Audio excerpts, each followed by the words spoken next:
じゃあまず1人目、長崎智也さん。第一印象は、もう完全にこの人天才なんだなと思っいや、めっちゃわかります。た、ね、でも知っていくうちに考えすぎてやばい。そうなんですよ。なんかすごい頭良すぎて天然っぽいじゃないですか、どっちかっていうと。何も考えてないでやってそうなのに、中身は真逆ぐらいめちゃくちゃ考えてます。感覚でいるじゃないですか、なんか感覚でやってますみたいなかなと思ってるのにめちゃくちゃ考えてるし、今はなおそこが知れないぐらい考えてるし、だからこそ多分強いと思うんですけど、どこまででも強くなれそうな、やればやっただけ強くなるかな。トマ君もめっちゃ我が強いよね。そうですね。なんか自分が正しいと思うことしかやんないし、僕がやっぱ頭いいじゃないですか、そのあたりさ。頭いいって感じるのそういうこあんまりそう言葉に出さないけどトマ君そういうのって、でもなんかパッと言ったことがめっちゃなんかよく考えると深いんですよ。でもこう表現しづらいんでしょうね、自分の中にあるものが複雑すぎて。それが僕らに伝わった時がすげえってなります。伝わらない時は本当に何言ってるか分かんないんですけど、何言ってるか分からんかった時は単純に俺らがついていってなかっただけで、本人はすごいいいことを言ってた。はい、なんかでも客観的にやっぱ日本の今のトップ選手っていうと、その選手になるのかなと思うんですけど、ドライバーとしてはどういう特徴がいいんですか？簡単に。でも、苦手がないよな。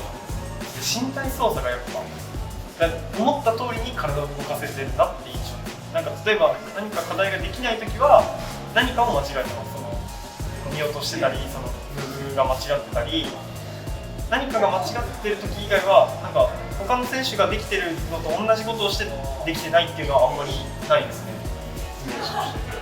あと大会とかでみんなができてないのにそう一人だけ登るとかもあって、逆にみんなできてるのにトマ君だけできないとかもあって、それはもうなんでかわかんないけど、なんでですかね、それがみんなができてる方もできたら優勝だし、できてなかったとしても2位だしみたいな感じなんですよね。だから強い、成績が一番安定するタイプです。っていうか強すぎるからなんですけど、昔のエピソードでめっちゃ好きなのがあって、多分僕がまだ小学生の頃かな、小6とか、結構明治君と仲良かったんですよ、年も近くて関東だし。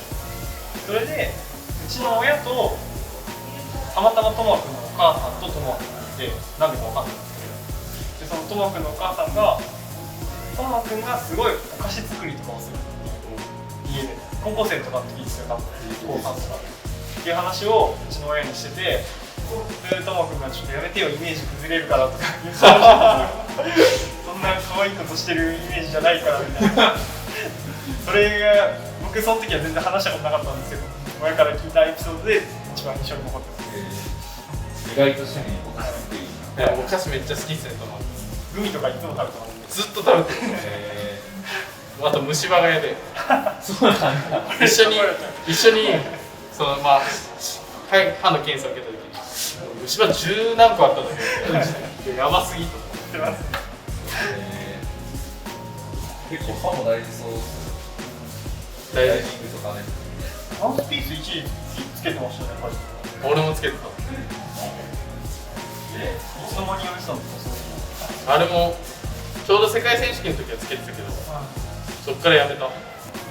藤井心選手の第一印象結構怖かったの。その年齢も結構上なんで、そういう意味ではそうちょっとなんかわからない。年上の本当に上の人って感じ大人の人って感じ。あんまり最初は喋ってなかった。結構去年とかは同じ同部屋になったりしてすごい打ち解けて、で、知れば知るほどめちゃくちゃいい人、なんかいい人としか言いようがない。いい先輩って感じでしたし、最近てか子供生まれたんでおめでとうございます。ライディングで言うと、本当にバランス整ってるし、できないものは少ないっていう感じなんですけど、トマ君とはちょっと違う感じかな。そうですね。なんか違ったタイプのバランスいいですよね。何が違うのかって言われるとちょっと言葉にしづらいですけど。めっちゃ体は強い。もうサイボーグみたいなバッキバキですね。なんかめちゃくちゃトライできるんですよね。1個の課題を。その1個の課題全然できなくて、それだけで3時間とかずっとやってたりするんですよ。そういうのは絶対登るって決めたら絶対登る。気持ち強いですよね。そういうのはトモ君とか僕とかはないですね。勝手にトモ君言っちゃったけど多分そうだと思います。さっきでもこうなんか選手から見てカリ君と藤井選手はちょっと近いかもしれないみたいな。そうですね。登りの系統は近い印象にありますね。理想の登りがあってそっちに近づけようっていうタイプと登れれば何でもいいの最上級とどっちかだと思うんですよ、選手っていうと。その心さんも結構この動きで登りたい。だから他の動きをすれば絶対登れるのにこれで登りたいっていうのでもう平気で何時間もやったりするのがすごい。なんかそういう強さなんでしょうね。そういうのでなんか培ってきた気持ちとかがやっぱ大会で出るんだろうなと思います。負けたくないとか自信になったり。じゃあ意外な一面とか。意外な一面か。もうでも結構発信しちゃってるから意外じゃないんですよね。料理好きなのとかめっちゃ投稿してましたもん。そう。でもすぐ寝る。すぐ寝る。なんか話は何かしながら絶対寝るんですよ。ルビーみたいな。なんか動画見ながら寝落ちとかしてますね。隣同部屋多かったんで、隣のベッドで漫画読んでんなと思ってパッて見たんですよ。で漫画読み出すと寝るらしくてそのために漫画読んでるみたいな。じゃあ3人目杉本怜選手、単純に一番強い人って感じだったので第一印象。っていうかやっぱボルダー界を引っ張ってきた人なんで、そういう強さが重みがありますよね。あんまりその日本人が活躍できてない年代とかでワールドカップ決勝常連だったりとか優勝とかしてた選手なんで、なんかもう経験値でいうと多分一番多いかな。当時のクライミング雑誌とか見るともう野口啓代さんと杉本怜さんしか出てこないんですよ、ワールドカップの話題になると。くらい年の人だったもんな、僕からの印象は。レイさんもめちゃくちゃ本番に強い。いやそうなんですよ。こことかでもたまに代表合宿するんですけど、さっきやってたスラブとかすごい苦労してる感じがするんですけど、本番であんまりできてないイメージないんですよ。本番スラブ強いんですよ。世界選手権も集中力がすごい。レイさん出し切ってラストトライとかに登ったりして、そうなんですよ。決めきれる人なの。残り40秒の強さ半端ないです。逆になんかもう待ってんじゃねえかな絶対わざと落ちてるだろう全部最終トライとかで登っていくと残り40秒だ。観客っていうか僕らも応援してる時にこれはもうこれ杉本タイムしたなって本当に登るからすごいですよね。やっぱキャプテンとしての重みみたいなのがすごいありますね。その日本代表の、一応選手のキャプテン、最年長今は最年長です。あとプライベートは去年俺ずっと同部屋だったんですよ。オンオフがすごいですね。本当にもう大会とかの時はすげえ集中するけど、オフの時はもうひたすらもうただの酒飲み親父あとめっちゃゲームしますよね。めっちゃゲームする。ゲーム好きなイメージで。一緒に俺もスイッチ持ってて、持っていくんですよ。でホテル着いて部屋に分かれて、ホテル着くじゃないですか。で移動で疲れたなと思って、ベッドに横になってたらなんかニヤニヤしながらレイさん見てくるんですよ。なんすかっつったらゲームしようよみたいな言われて、その頃にはもうテレビに接続し終わってますからね。まずレイさん最初に着いたら一番最初にスイッチをテレビにつなげる、よく一緒にマリカーしてました。朝の5時とかまでやってた。ゲームは多いね移動時間とか長いんで、そういう意味ではゲームか漫画しかすることないんで多くなりますよね。尾形義行選手、第一印象はなんだろう。でも尾形君も俺同年代よ、ずっと昔からいるんですけど、昔とだいぶ変わったね。いや本当にそうです。一番変わったかもしれない。昔は結構真面目っていうか、なんか言い方悪くすると地味キャラみたいな感じで、しかも性格的に見ると僕同系統かなと思って、なんか結構まあオタクとかじゃないんですけど、結構まあ頭のいい高校とか通ってて、本当になんか勉強できて、まあ、真面目でっていうタイプだったんですけど、今はもう頭も針金みたいな顔してるしちょっと出ますね。結構一番なんか変わったかな。いや、第一印象と今の印象相当違うの。まあそれはもちろん関わるようになったからっていうのもあるんですけど、まあ、よくなんか面白いですね、今の方は。よく喋るように。尾形君、海君が僕とかその下世代からのなんていうんですかね、ユース時代のもう2大憧れなんですよ。尾形君、海君、あとベイチ君とか。やっぱそこにどれだけ追いつけるかだったんで、やっぱ海君と一緒でずっと1個上にいる先輩でしたね。海君とは神奈川大学。そうですね、大学一緒だし、家も近かったんで、まあ世代も一緒だし、その一緒の同部屋とかにもなること多かったから、一番結構関わり強い選手かな。まあ、上りのクライミングのスタイルも今と昔で全然違いますね。昔はもう減量してめちゃくちゃ減量して、まあ、それで強かったんですけど、今は逆にもう減量とかはしないけど、パワーもめっちゃ強くて、特にその傾斜とかがもう強すぎてやばいです。世界で一番強いんだよ。いや本当にそう、なんかクライミングの話になりますけど、クライミングが強いですよね、やっぱり。クライミングが一番強い。なんかそれだけでコンペ勝っちゃうから羨ましいです、逆に。僕とかはクライミングコンペが強いんですよ、大会が。でもさ、俺らはさ、まあ、そのパワーがないから頑張って他で補ってるんですけど、尾形君はもうパワーが強くてできちゃうんですできちゃうから、それがめっちゃ強い。気持ちいいよね、ここに。本当にそうですよ。クライミングが強い以外の表現見当たらないですよ。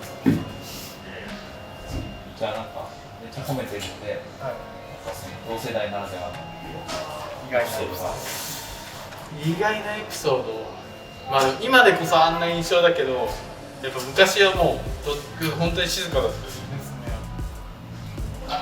まあ昔の話になりますけど、その静かだった頃めちゃくちゃ減量してた1回世界ユースがあって、その日あんま調子良くなくて、でその日の夕食だけで7キロ太って次の日の朝にやべえ7キロ増えたって言ってた。なんか鼻のペラペラになるまで減量してました。51キロしてました。動画みたいな。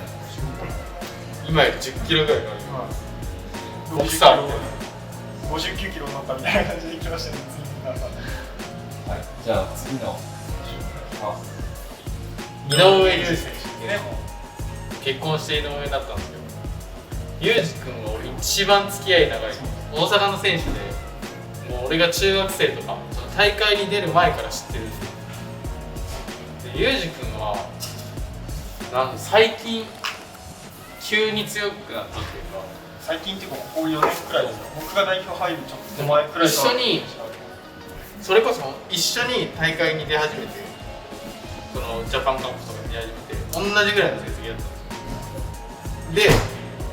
でその年出て、その BJC にで、僕普通にその時予選落ちちゃんとなんですけど、裕二君もその前の年と50位ぐらいで一緒ぐらいだったら急になんか1位通過みたいなしだしてえみたいなって感じで、もうそのまま代表入りして、そこからもうずっと代表なんですけど、なんか結構急になんか来たっていうイメージ。いや、やっぱ選手代表ってどっかのタイミングがありますよね。あるね。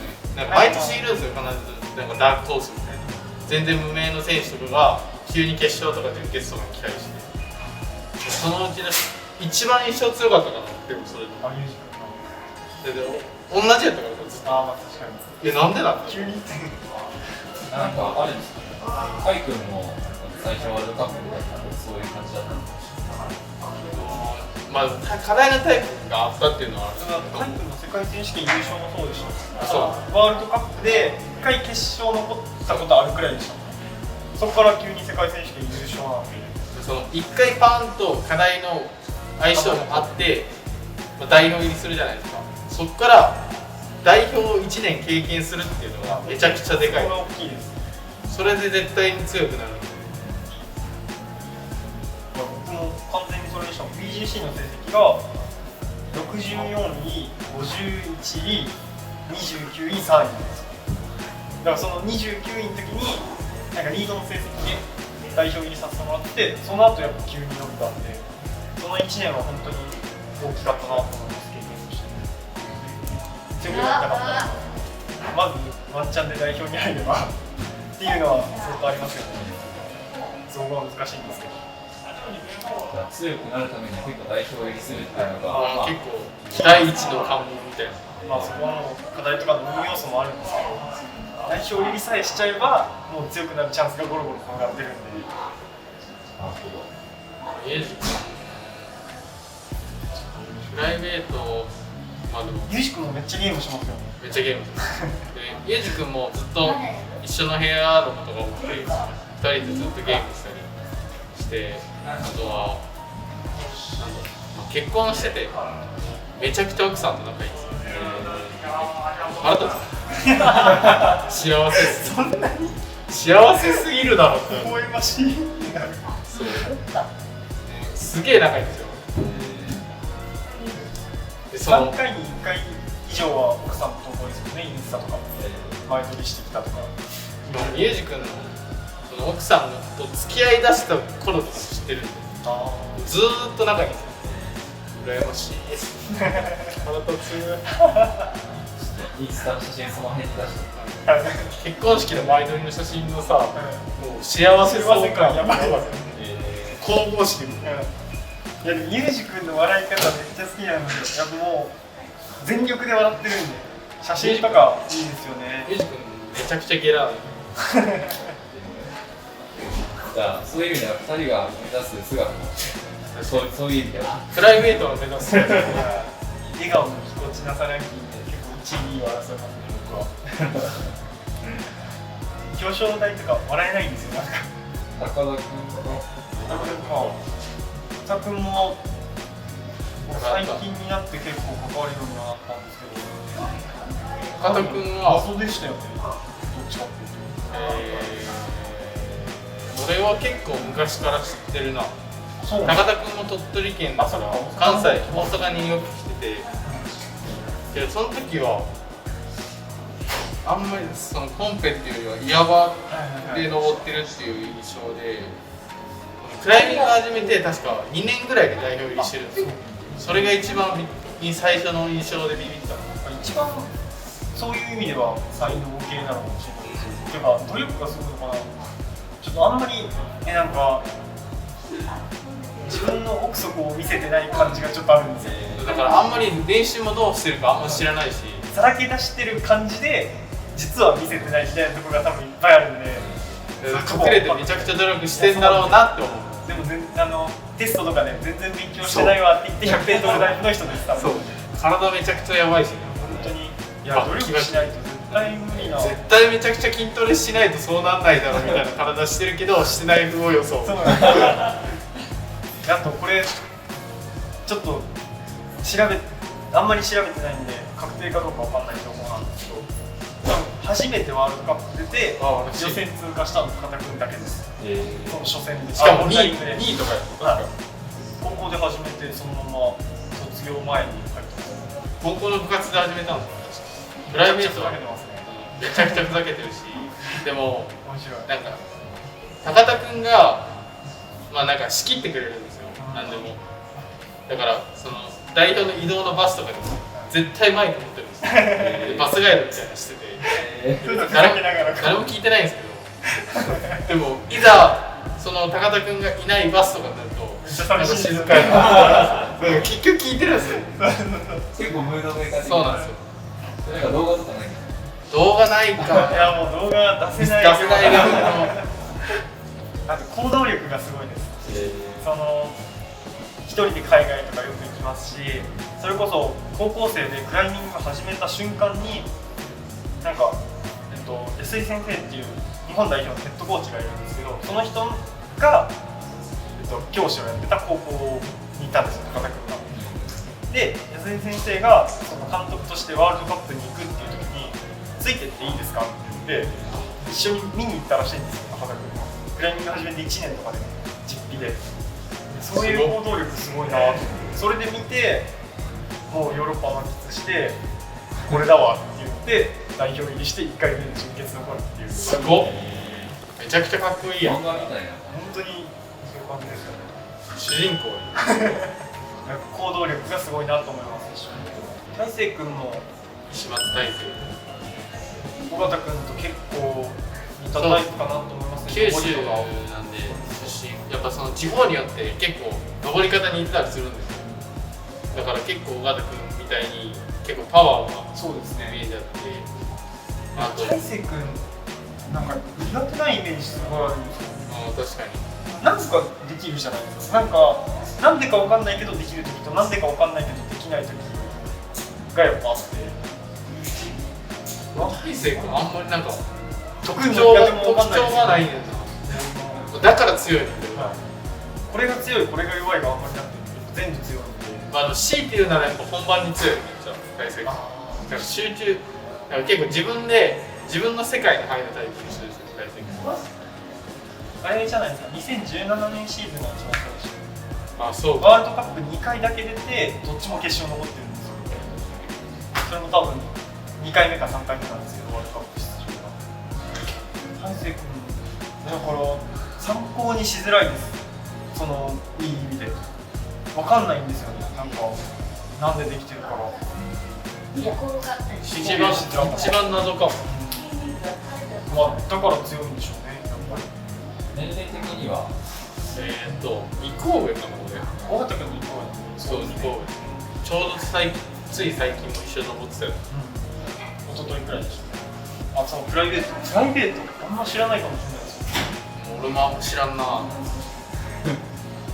なんだ、尾形君返してしかあんまり話したことないの。尾形君と大成君がすごい仲いいんですよ。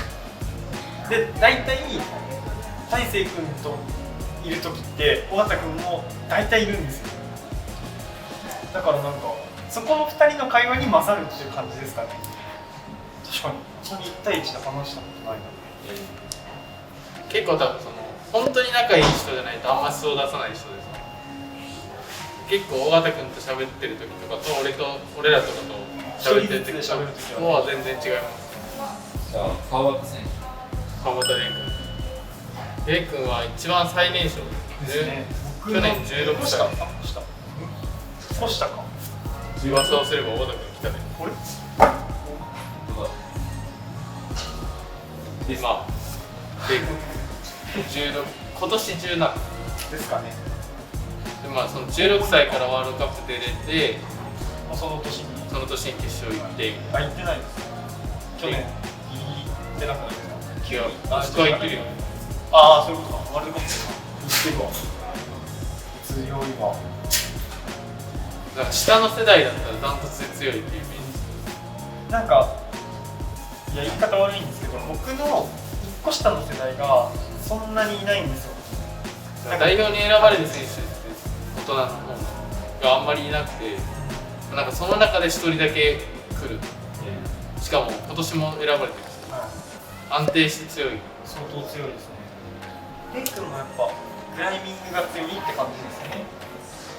でもやっぱユースクライマーっぽい登りをするなっていう印象です。ユース最強って感じですよね。そうね。それが世界ユース3連覇ぐらいしてる。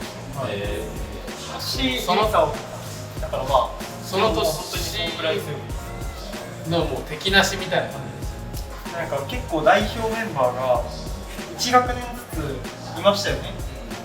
その26歳、25歳、13くらいからずーっと続いててるんですけど、ちょうど僕が最後で1個下がいなかった。そういない中に3個下ぐらいからバーンってきた。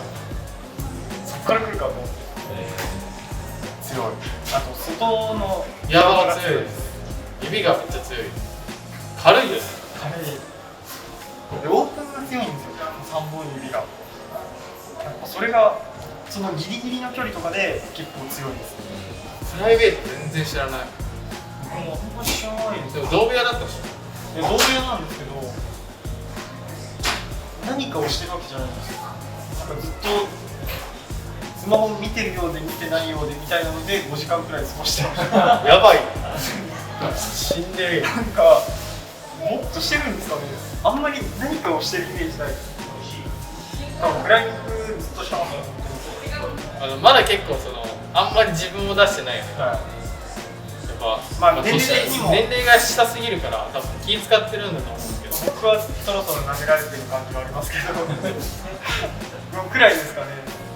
こっちが質問しないと話さないって感じがした。なんか同世代と話してるとことかをちょっと見てみたいなと思ってます。アサメリの代表チームは仲良さそうですね。めっちゃ仲いいですよ。大体新しい人が入ってきてもみんなで話しかけるんですよ。で誰かしらは仲いいことが多いんですよね。なんでまあその人を経由して仲良くなれるというか、僕なんかも初めて入った年は本当に大会でしか見たことなかった人たちなんで、なんか海君とか尾形君とかはユースで話したことだったけど、それ以外の人はほぼほぼ初めて話すっていうところもだんだん話していけるようになったって感じですかね。話させてもらえるようになったというか。他の個人競技だと結構そんな仲良くない競技もあったりするけど、直接対決じゃないっていうのがやっぱいいですよね。そうね、それがでかい。できるかできないかなって結局は。それがでかいよね。結構言われるもん。なんか悪くでもだって自分ができてないのが悪いですからね。負けたっていうことは。個人競技では相当平和な競技だな。勝負だ。じゃあ今日は代表チームの去年の主なメンバーを紹介してもらいましたが、なんか一人一人紹介するのも今後やっていきたいですか？そうですね。なんか逆にリクエストがあればこの選手の解説をしてほしいとか分析したいですよね。僕らもちょっと動画とか見て、動画一緒に見てなんか確かにそう本人とか見てそういうの見てみたいです。特徴とかもっと深掘りしていけば絶対面白いと思うし、俺らも多分勉強になるしね。コメント欄にそんな選手が知りたいとか、もっとなんか逆にプライベートの深い話も知りたいみたいなのがあれば、ぜひコメント欄の方に名前をいただければ解説していきます。今日は代表選手2019年度のボルダリングシーズンの代表選手を何人か紹介していきました。で本当に簡単に紹介したので、本当に気になる選手、もっと知りたい選手とかいればぜひコメント欄にいただければもっと深掘りしたいと思います。最後に紹介お願いします。はい、ちゃんとちゃんと密で密を避けてる、マスクもして。じゃあまた選手ぜひありがとうございました。楽しかったです。またゲストに多いんだ。確かに準レギュラーって結構僕は楽しみに毎回見てるんで。ございます。こんな感じで、はい、ご視聴ありがとうございました。ありがとうございました。